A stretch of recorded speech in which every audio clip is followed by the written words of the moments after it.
when I sat down, I actually had Caitlin Clark's mum sit directly next to me. And her whole family was there. Her dad was there. Her brother was there. It was a whole bunch of other people, relatives, it looked like. So maybe like auntie and uncle, I'm not sure. Family, friends. But they definitely came to watch her play. And the expectation, I'm sure, was that she was playing. Something unfolded during a recent Indiana Fever game that cameras briefly captured. And once fans spotted it, the clip exploded online. Joe, the trainer, made his way over to the family section in the middle of the game. Not toward reporters, not toward management, but straight to the area where Caitlin Clark's family was sitting. Right there, completely focused on the action, were her mother and father, watching every moment on the court. He came over to Caitlin Clark's mum, and he actually came over and was like, hey, and her mum said to him, how's she going? And he said, yeah. And then obviously they tried to speak discreetly next to me, but it was something along the lines of, she pulled up, saw this today, and we tried to see if she was all right, but we just made a decision to sit her out. These were the people who used to drive her to early morning practices before sunrise. The people who watched her grow from a young girl shooting hoops in a driveway in Des Moines into the most discussed athlete in women's sports. They made the journey to be there for her. They came to cheer her on. And what they ended up witnessing, sitting there in person, was their daughter stuck on the bench. Here we go again. Kelly Crosskoff, Amber Cox move right here. Doing a last-minute update. Caitlin Clark is not playing tonight. And I got to count my blessings that I was able to watch Caitlin Clark. I was able to get signatures, the whole everything with her. I got the Caitlin Clark experience twice this year. I feel bad for the fans that travel so far to go see her play, and they won't be able to see her tonight. And they pull the carpet underneath all those fans. This is wrong, guys. This is wrong. They should have had this update a day before or two. Before going any further, there's something important to understand about Caitlin Clark as a competitor. Sitting on the sidelines is simply not in her nature. It never has been. This is the kind of player who treated 40-plus minutes in college basketball like it was routine. During her rookie season under head coach Christy Sides, she was on the court for nearly every important minute that mattered. Caitlin, she is not going to be benched if she's not injured, or she's not going to do any damage to herself. She is a true competitor to her core. Seriously, this is Caitlin not playing. This is her wishing she was on the floor. This is her going, God, get me out there. She said recently, being on the bench, yes, she wants to be one of the best teammates she can in terms of being supportive, but God knows she does not want to be benched. She wants to be playing ball. She loves it more than any. Basketball is not just a career for Caitlin Clark. It is part of who she is. It is the one thing she seems completely built to do. And when you look at her sitting on that bench, fully suited up, completely locked into the game, legs constantly moving, eyes following every possession, you can feel it. You can tell she wants to be on the floor. That competitive fire does not disappear just because a coach decides to rotate players.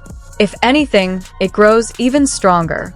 And as her family sat there in the stands watching Joe come over, they saw the same thing everyone else noticed on camera. Their daughter was prepared to play, but she was stuck watching instead. Indiana Fever, no, I will walk. I will walk. Y'all get y'all stuff together. Stop putting your damn hands on me. Stop touching me. Stephanie White, get the hell out of my way on offense, or else I can take my talents elsewhere. I can go elsewhere. I can sell tickets out elsewhere. My fans already are starting to show up less and less because they don't trust y'all dealing with me.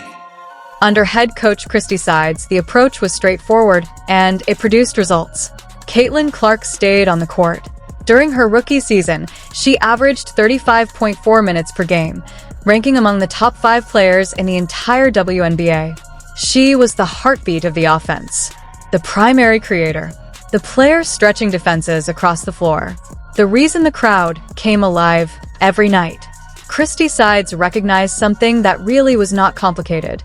Whenever Caitlin Clark was on the floor, the entire game changed. She scored, created opportunities for teammates, forced defenses to adjust, and pulled the fans emotionally into every possession. Because of that, the Indiana Fever became must-watch basketball. Home sellouts, packed arenas on the road, fans traveling for hours just for the chance to see her play in person. That quickly became the expectation people attached to this team. So when Stephanie White took over and began sitting Clark during important stretches of games, especially in moments fans struggled to understand, the reaction was not simple confusion. It turned into frustration that kept building with every game. Caitlin from earlier, she didn't practice yesterday. Why was she not listed on the injury report, or why wasn't the injury report updated like earlier today if she woke up with soreness in her back? Well, not everybody that doesn't practice or gets a pro day is on the injury report, so that happens all the time. And she wasn't listed on the injury report earlier because we expected her to play. And is she injured? I guess is a fair question. Is she injured, or is it something other than an injury? Her back is sore, so if there's anything more detailed than that, that's the training staff. Do you think the Fever could get fined for not listing her as on the injury report? No. Thank you. To be fair, Stephanie White and the Indiana Fever organization have addressed the situation publicly. Their explanation centers on load management and protecting Caitlin Clark physically after the disaster that was her 2025 season. 3 separate injuries, only 13 games played, and a year that effectively ended before it ever had the chance to fully develop. And from a logical standpoint, the reasoning makes sense. Nobody wants to relive that situation. Not the coaching staff, not the organization, not the fans, and definitely not Clark herself. But this is where the argument becomes harder to defend once you actually sit down and watch the games unfold. Basketball players, especially point guards, rely heavily on rhythm. They need consistent stretches on the court to read defenses, develop chemistry with teammates, control tempo, and settle naturally into the flow of a game. If a player keeps getting pulled out just as that rhythm starts building, it becomes extremely difficult to maintain peak performance after returning a few minutes later. Basketball simply does not work that way. Momentum matters. Rhythm matters. And when Clark is constantly moving in and out of uneven, unpredictable rotations, neither she nor the Fever offense ever seems to fully settle into a groove. The impact of that inconsistency has started to show on the court. Indiana Fever took on the Portland Fire, and there were about 35 people in attendance. Damn!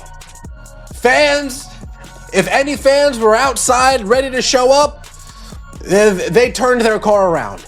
If somebody was in the parking garage getting ready to pay the parking attendant, as they're handing over the cash, they're looking at their phone. Oh, Caitlin Clark's not playing. I'll take my cash back. Yeah, I'm not coming. Damn. The numbers are starting to form a narrative the Indiana Fever would rather not address publicly. In 2026, Indiana has slipped to 5th in the WNBA in home attendance, a noticeable drop for a franchise that saw an unprecedented surge in crowds after the arrival of Caitlin Clark in 2024. When she is on the floor, fully involved, directing the offense, playing with her usual intensity, the arena still fills up, often reaching standing room only levels. But the issue now is consistency. The Fever can no longer guarantee that fans will always get those extended Caitlin Clark minutes, and that uncertainty is starting to show in the attendance trend. Under head coach Christy Sides, the system was simple.